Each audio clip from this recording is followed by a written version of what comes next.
वहां पहुंचती है जहां के लिए संत कहते हैं नील गगन से परे है मेरे सैया जी का श्याम बने हैं राधिका जहां राधा हो रही श्याम। यहां न सूर्य न चंद्र न पंच तत्व, जहां न माया का विलास, उस मन वाणी से परे उस देश में मन की वृत्ति पहुंचती है। लेकिन ध्यान रखना, यात्रा स्थूल से ही आरंभ होगी, तन से ही आरंभ करेंगे आप, तन से मन, मन से बुद्धि, बुद्धि से चित्त, चित्त से सूक्ष्म अहम, और फिर एक घड़ी आएगी जब बिंदु सिंधु में विलीन हो जाएगा। तो श्री रैदास जी की वृत्ति अंतर्मुखी अधिक रहने लगी। भोर का समय था। इस घटना के बाद काशी नरेश की रैदास जी में विशेष श्रद्धा हो गई। मैंने कहा ना, संसार चमत्कार देखता है, उसी को मानता है, और संत वही जो मनसा वाचा कर्मणा कभी चमत्कार का स्पर्श न करे। चमत्कार चकाचौंध है, आंखें चौंधियाती तो हैं, चमत्कार चकाचौंध है, उससे आंखें चौंधियाती तो हैं, लेकिन अगला पग कहां धरना है ये दिखाई नहीं पड़ता। गुरु की कृपा तो जैसे जैसे दीपक से एक सहज आलोक प्रस्फुटित होता है। गुरु की कृपा तो ऐसा दीपक है जलता हुआ, इससे एक सहज प्रकाश, एक सौम्य प्रकाश प्रस्फुटित होता है कि अगला पग कहां धरना है। इतनी सूझ, इतनी बूझ आपको मिलती रहे, आपको यह खबर पड़ जाए कि अब कहां जाना है। आप हाथ में दीपक लेकर किसी अंधेरे पथ पर चलें तो आपको गंतव्य थोड़ी दिखाई पड़ता है, केवल मार्ग दिखाई पड़ता चला जाता है, गैल सूझती चली जाती है।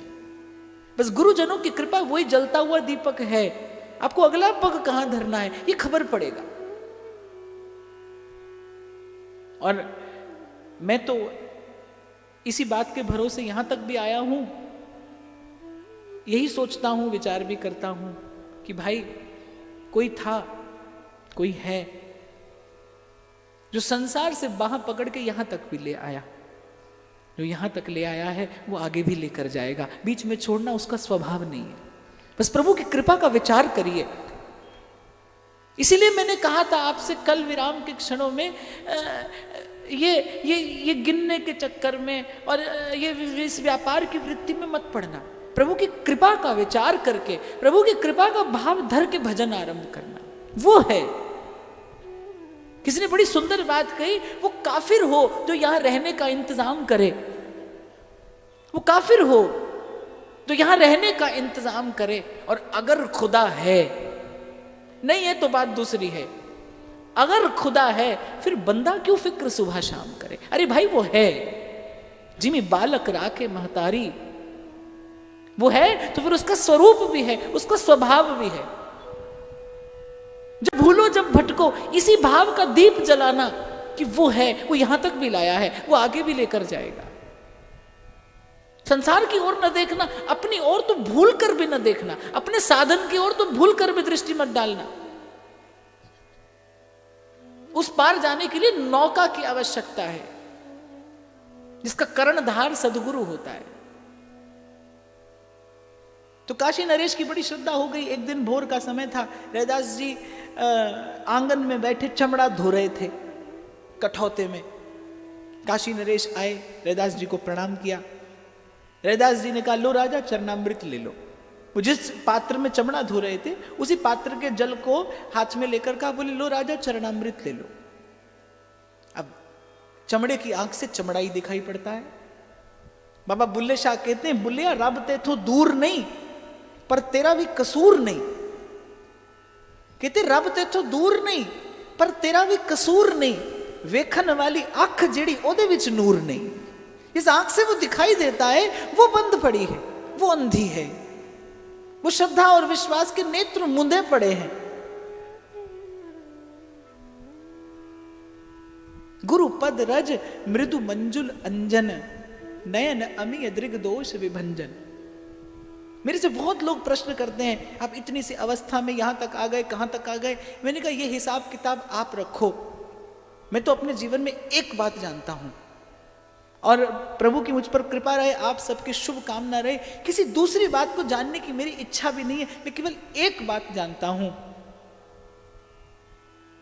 और वो एक बात, वो एक सत्य मेरे जीवन का है कि संत कभी मुझ पर अनुकूल हुए होंगे, गुरुजनों ने मेरे कल्याण का संकल्प किया होगा, मेरा मार्ग खुल गया। बस इतनी बात जानता हूं, मानता हूं, इसीलिए बड़े अधिकार से आपको कह रहा हूं।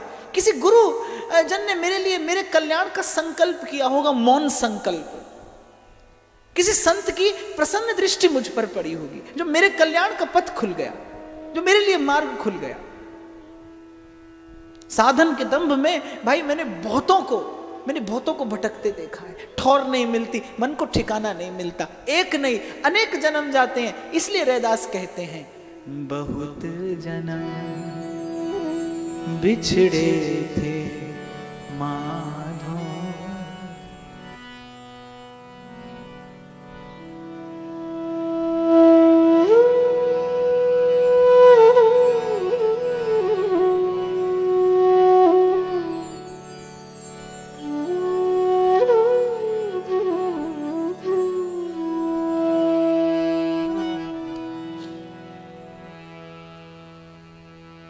राजा कैसे चरणामृत ले ले भाई?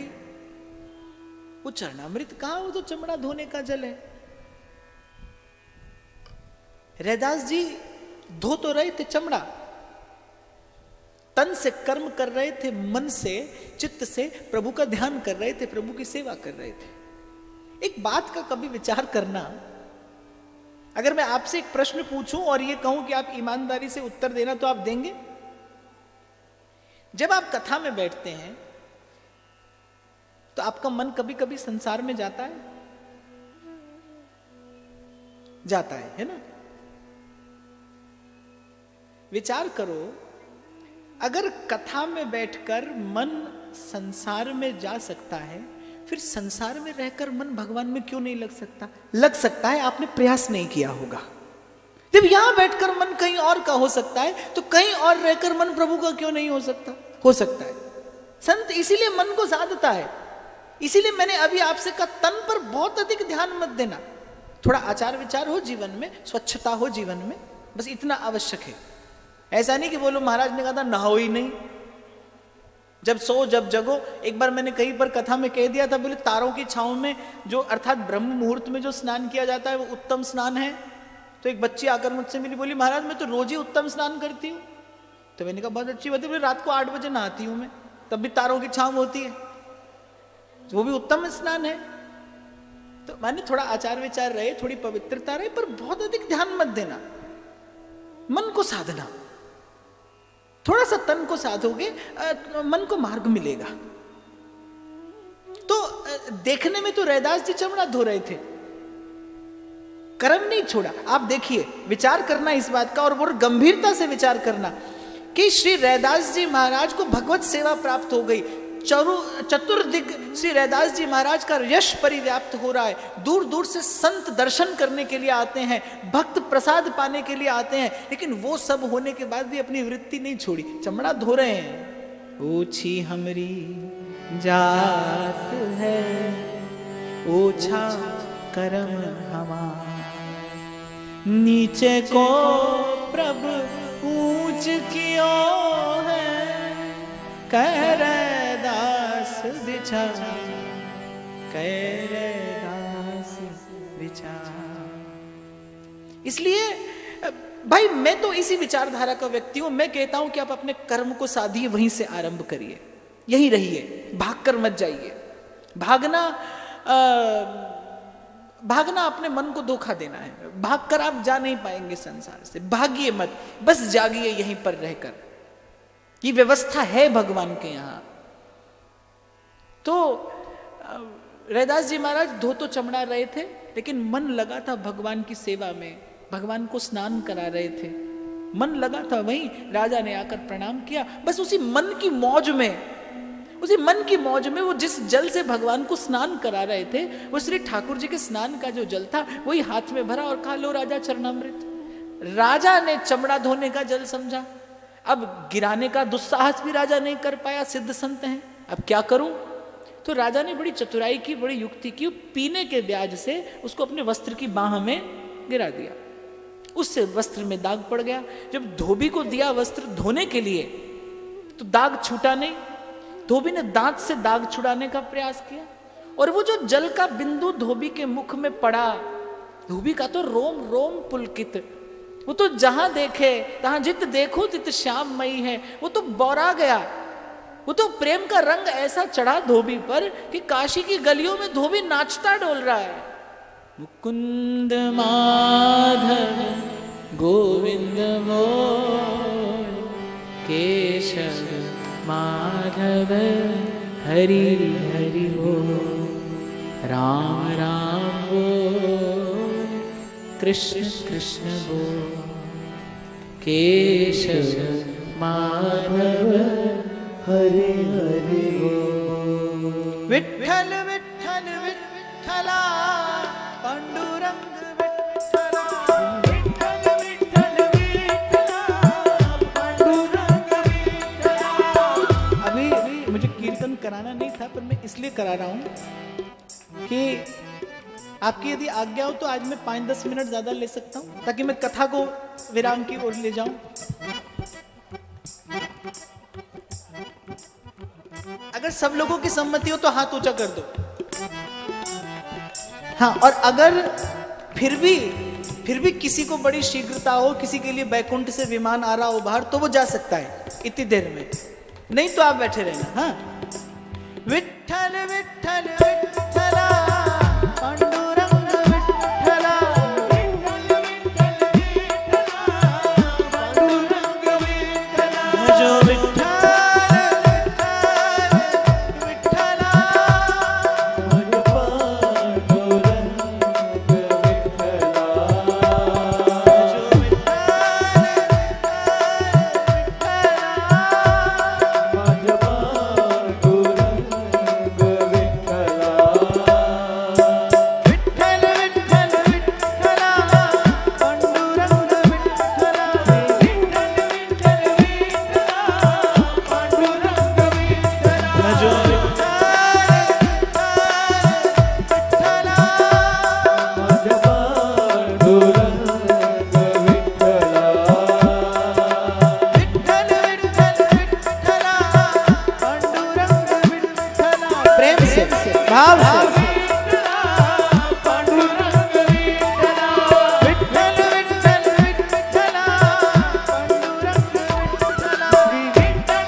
राजा को खबर पड़ी, बोले धोबी की तो कुछ ऐसी दशा हो गई, वो जो आपने वस्त्र धोने को दिया था। राजा ने झट से धोबी को बुलाया, पूछा ये सब कैसे हुआ। अब धोबी को तो सुध नहीं, और राजा अनुमान लगा पा रहा था कि धोबी किसी दैवीय दशा को प्राप्त हो रहा है। वो अद्भुत प्रेम का लक्षण प्रकट हो रहा था। जब भक्ति उर में प्रकट होती है तो सुवास आती है आपके आभा मंडल से। इसीलिए भक्त निश्चिंत होकर कहता है, छाप तिलक सब छीनी। माला और तिलक से परिचय नहीं देती भक्ति अपना, आपके आभा मंडल से एक सुवास आती है। पर दुखे उपकार करे सोए मन अभिमान न आने रे, सकल लोक मां सौने बंदे निंदा ना करे केणी रे, बाच काछ मन निश्चल राखे धन धन जननी तेनी रे। इन गुणों से भक्ति अपनी सुवास प्रकट करती है, इन गुणों से। बहुत कुछ आउंदा नहीं नचने गाउने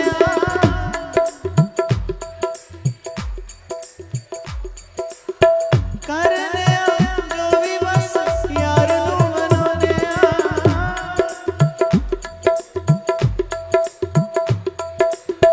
ओ दे हसी साडा गरूर विच रहने।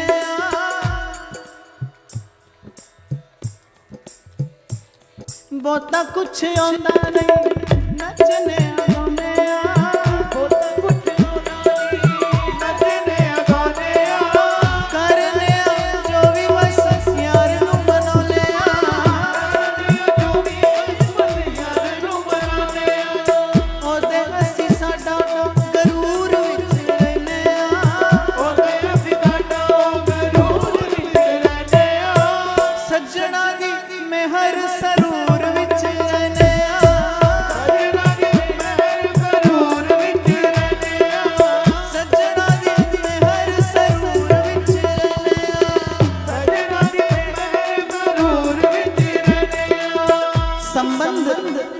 एक पक्षीय होता है जब उसकी कृपा होती है, जब उसकी मेहर होती है, उसकी दया होती है।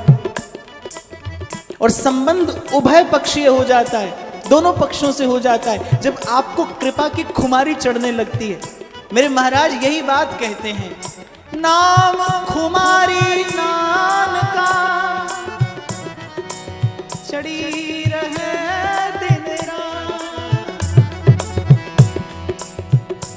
तो होश में रहता हूं तो लगा लेता हूं, और कभी सरूर में हूं तो भूल भी जाता हूं, चिंता नहीं।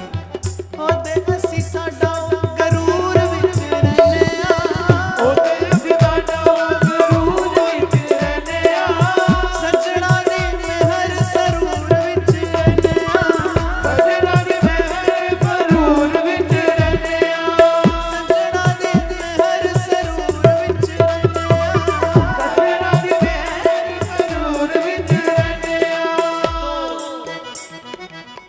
राजा ने धोबी से सब हाल पूछा, धोबी कुछ बताने की अवस्था में नहीं।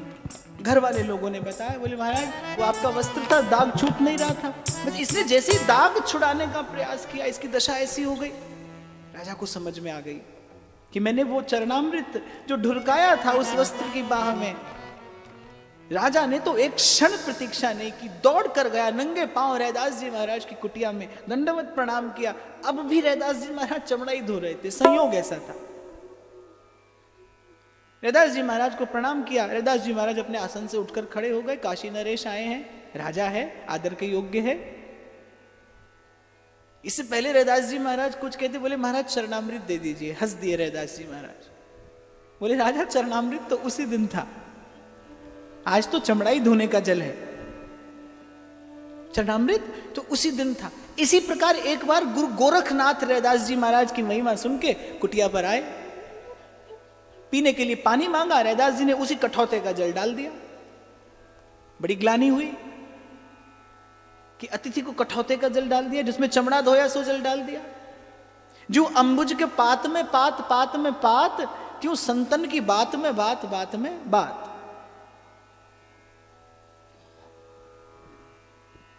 अभी अभी कुछ दिन पहले हमारे साथ में घटना घटी। मैं कहीं पर था, एक व्यक्ति मुझसे मिलने आए। मुझे पता था कि क्यों आए हैं, तो आए। मैंने कहा कुर्सी ले लीजिए।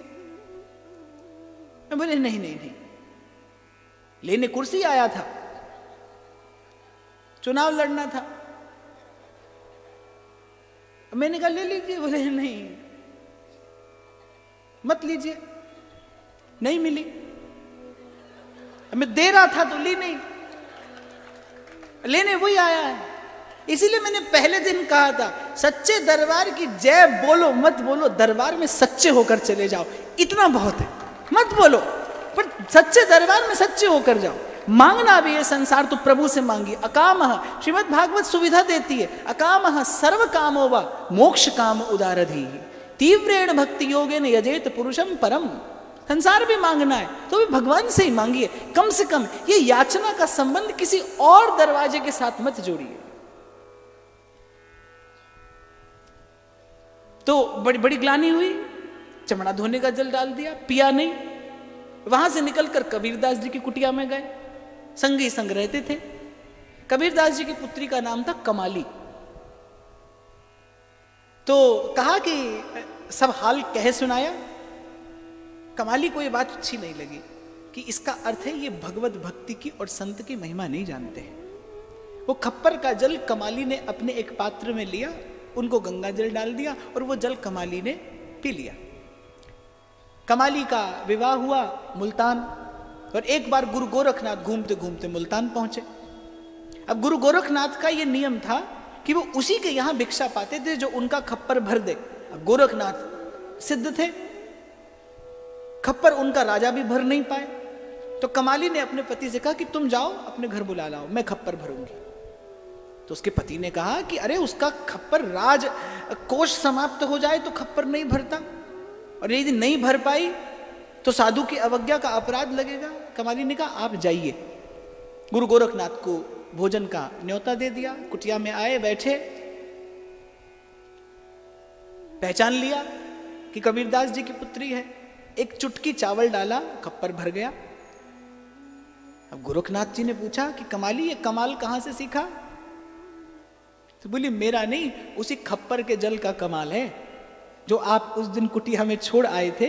बोलिए उसी खप्पर के जल का कमाल है। अब गुरु गोरखनाथ जी को बात समझ में नहीं आई। बोले सो कैसे? बोले अरे रैदास जी ने दिया था। कल भी मैंने आपसे कहा था क्या मिल रहा है ये मत देखिए, देने वाला कौन है इस बात का विचार करिए।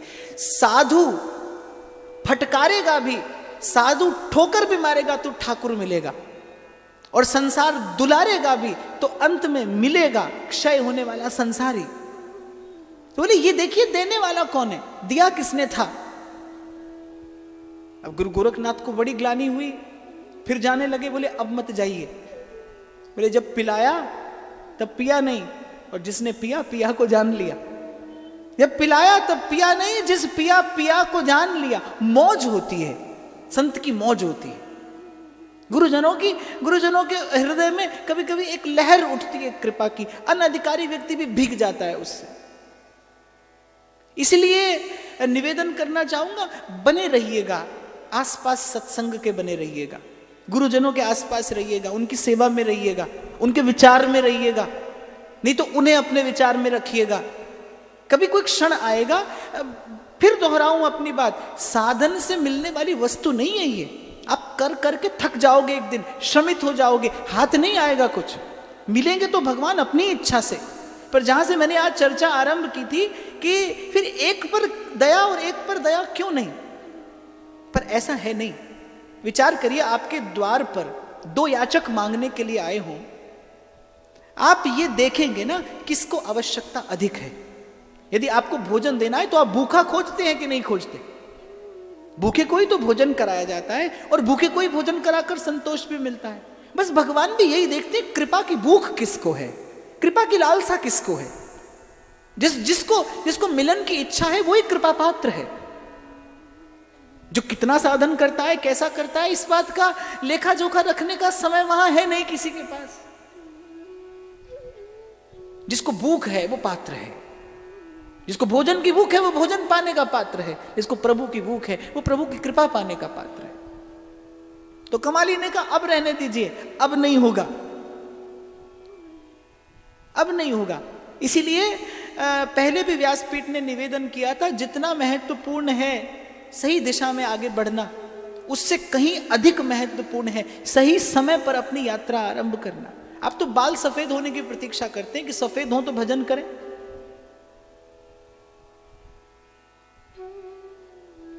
आपको युवावस्था और भजन, you don't find it compatible. पर फकीर कहता है, सब सखियन में चुनर मोरी मैली, देख हंसे नर नारी।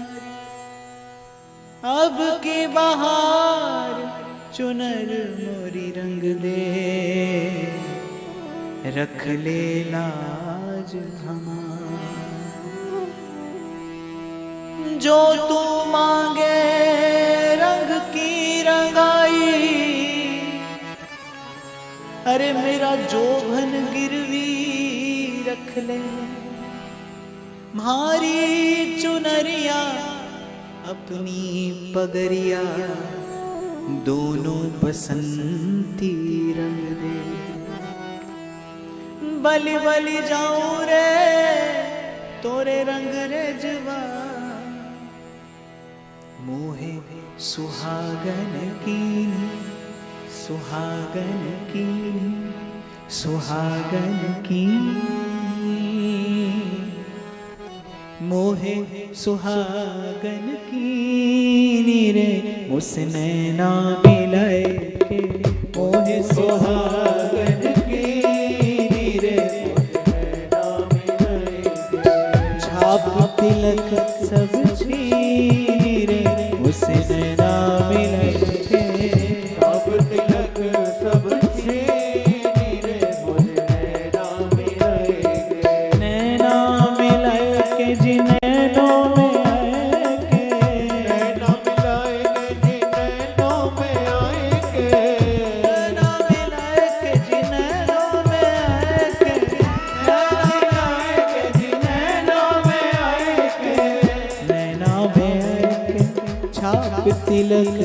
छीनी रे उस नैना मिले के।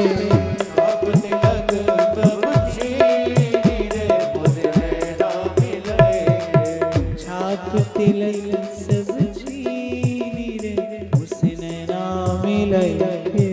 छाप तिलक सब छीनी रे उस नैना मिले के। आज मुझे किसी ने पूछा कि जीवन का उद्देश्य क्या है, कृपया बताइए।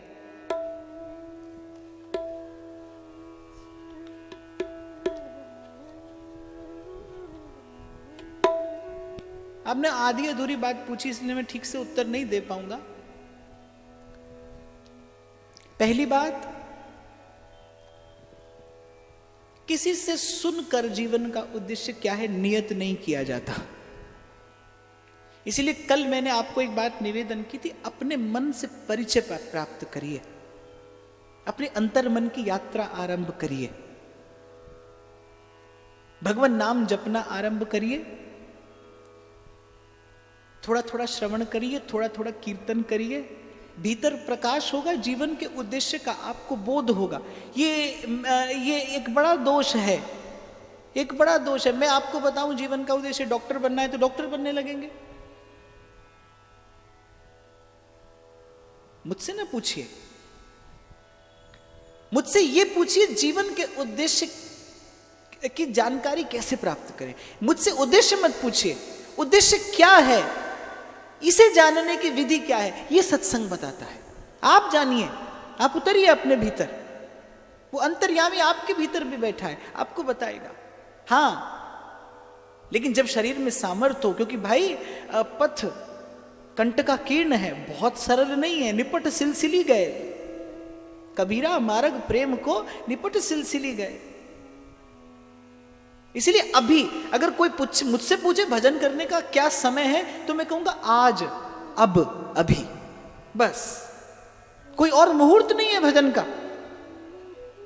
भजन का क्या समय है? आज है, अब है, अभी है। श्री रामसुखदास जी महाराज सदा कहते थे, जो करेगा वो आज करेगा, अभी करेगा, और जो आज नहीं करेगा वो कभी नहीं करेगा। आज, इसी क्षण, अभी, बस अभी से आरंभ करिए। किसकी प्रतीक्षा है? कौन आने वाला है? जब आएगा वही आएगा, आरंभ कर दीजिए। और बार बार देखिएगा मत पीछे मुड़कर। पहले दिन की कथा याद हो तो, कि आ रहे हैं कि नहीं आ रहे? आ रहे हैं। वो आ रहे हैं तो आप आगे जा रहे हैं, इस पथ पर आप आगे बढ़ रहे हैं, क्योंकि वो आपके पीछे आ रहे हैं। नहीं तो कैसे जाते आप? जन्म जन्म से जीव लगा है संसार में, कहां शुद्ध होती है, कहां शुद्ध होती है सत्संग की ओर? कहां मन जाता है, कहां मन मुड़ता है? ये तो भगवान का कृपा रूपी मरुत चलता है, सन्मुख मरुत अनुग्रह मेरो। कृपा की पवन बहती है संसार में, और बस उसका, जैसे तिनका बयार के बस होता है, ये तो कृपा की पवन बहती है, और बस किसी का मन उड़कर इस सत्संग की दिशा की ओर आ जाता है। संकल्प से नहीं आ सकते आप अपने। तो एक बार एक ब्राह्मण थे, रैदास जी महाराज से रोज आकर पूछते थे, बोले आप गंगा स्नान करने क्यों नहीं जाते? अब रैदास जी महाराज इसलिए नहीं जाते थे कि कहीं रैदास जी महाराज गंगा स्नान करने जाएं। अब उस समय वर्ण व्यवस्था ऐसी थी कि कहीं ब्राह्मणों को फिर से कोई कष्ट हो, और भक्त इस प्रकार की परिस्थिति से दूर रहता है। मैंने कल भी कहा था ना, उलझना मत। बाहर वैसे ही जन्म जन्मांतर से मन बड़ा टेढ़ा है, बड़ा कुटिल है, कुछ इसे और मत उलझाना। सुलझा ना सको चिंता नहीं, पर और उलझाना तो बिल्कुल भी मत। और संसार जैसा है इसको ऐसे ही स्वीकार करिए।